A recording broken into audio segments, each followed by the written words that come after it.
Mheshimiwa Mwenyekiti, naomba kuuliza maswali madogo mawili ya nyongeza kama ifuatavyo.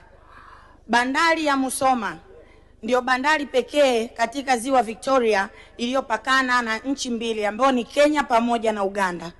Na ukizingatia dhamira ya serikali ya Jamhuri ya Muungano wa Tanzania, Mheshimiwa Rais kwa matarajio yake anatarajia kufikia 2030 reli ya kutoka Tanga, Arusha mpaka Musoma iweze kuwa imekamilika na iweze kufanya kazi.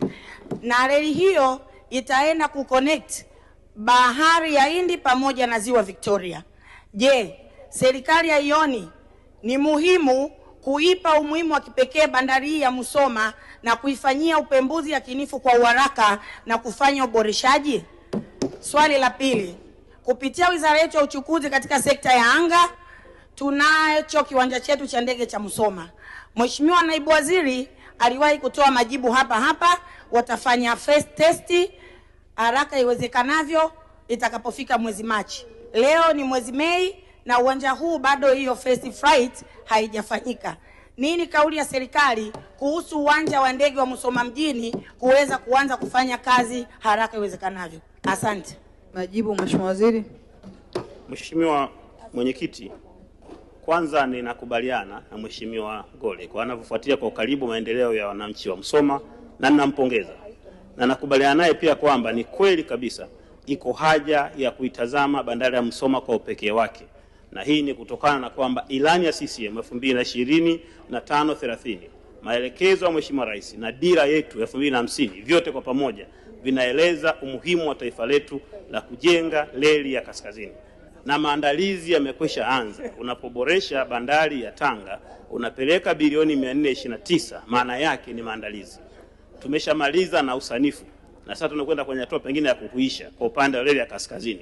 Hatua itakayofuata sasa tutakwenda kujenga bandari ya Musoma kama alivyosema.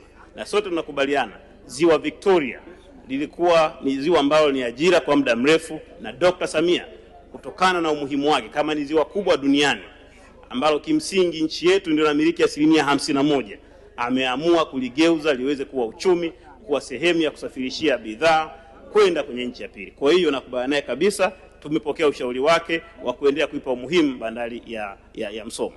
Lakini jambo lake la pili kuhusiana na uwanja wa ndege wa Musoma, kwanza nampongeza, ana moyo wa shukrani wa kupongeza serikali ya awamu ya 6 kwa sababu iliamua kutokana na umuhimu wake mkubwa wa uwanja wa Musoma, kwanza kwenye madini, pili kwenye utalii na kwenye mifugo na kwenye uvuvi, kaamua kujenga uwanja wa Musoma na bilioni 35 zilielekezwa kwenye uwanja huo, ambapo tayari mkandarasi yuko site amemaliza kujenga runway kwa maana njia ya kutua na kushuka ndege pamoja na maegesho na vitu vingine. Kilichobaki sasa ni kumalizia vitu vilivyobakia ili ndege iweze kuanza kutua. Ni muombe na avumilie kwamba tunamalizia vitu vilivyobakia na mara baada ya hapo ndege itaanza kutua kwa sababu tumeshavuka zaidi ya 60% ya ujenzi wa uwanja huo.